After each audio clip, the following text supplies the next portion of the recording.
Morning class. Today's video we're going to go over the answer on the STAAR questions for exponentials. So if you have not already done these 4 questions, go ahead and get them done real quick and then watch the video, alright? If you haven't done the questions, push pause now.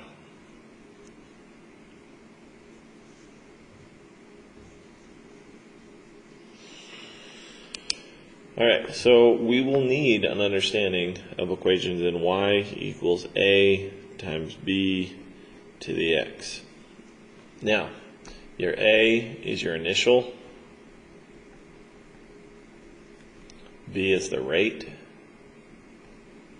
and the x is the time.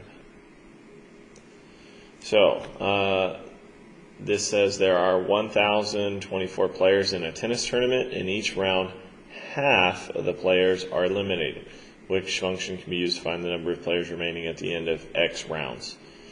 So, the initial value, 1,024. Every single one has that. Now, how would we show half of the players losing? Well, 1 would be 1 whole, right? Minus 0.50, that would be half, would be 0.50. So this one shows that half of the players are losing each round. This would be increasing by half. This is increasing by 5%. This is decreasing by 5%.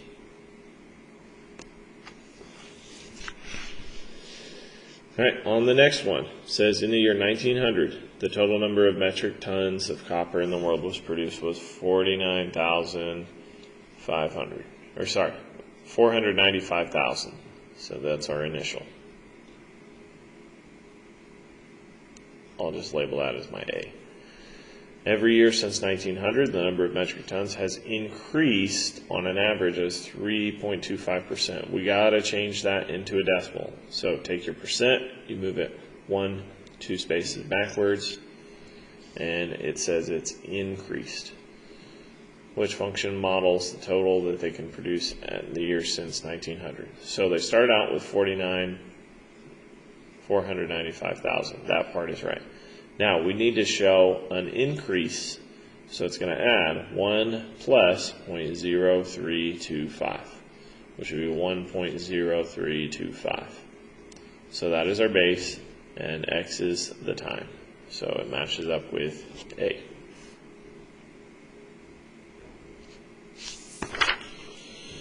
Alright, on these ones, it says, which statement about this graph is true? Now, if you have a really good understanding of the initial and the rate and all that stuff, you can do it without the calculator, but what I recommended you doing every time you see it in y equals or f of x is go to your graph and graph it. So I'm going to type in 8 parentheses 0.25 and raise it to the x power. Then I hit graph. Says the coordinates of the x-intercept are 0 to 5. Well, that's where my asymptote is. So definitely not f. So we want to know if what about it is true. The y-intercept at 0, 8. Okay, maybe. I can't tell from here, but I can look at my table. Second trace, 0, 8. Yes, that one is true. The asymptote is x equals 0. Okay, now one issue. X equals our vertical lines. If it said y equals 0, that would be correct. So that's what's wrong with H. The graph includes a point 2, 1. If you go over 2, up 1, you do not hit your graph. If you look at your table, at 2, it hits at 0.5. So it is G. Last one, which graph represent f of x equals 2 times 5 to the x? Once again, it's in f of x. I'm going to go into y equals 2 times 5 and raise that to the x. Now I hit graph. Now, something to pay attention here. They're using a different scale. They're counting by 10s here, 10s. They're counting by 5s here and 5s here. So this one, it hits at 0, 10. Let's see. When our graph hits at 0, it should hit at 2. So it definitely is not H. This one hits at 0, 5. It's not J. So it could be one of those. So now let's take a closer look. At 1, our value should be at 10. So if we go over 1, up 10, yep, that definitely hits there. Over 1, up 10, that is not on this line. So it's not G, it is F. All right, I hope the PowerPoint was helpful. That is it for the Blitz. I'm going to post a Jeopardy game. We're going to work on it 2 days in class.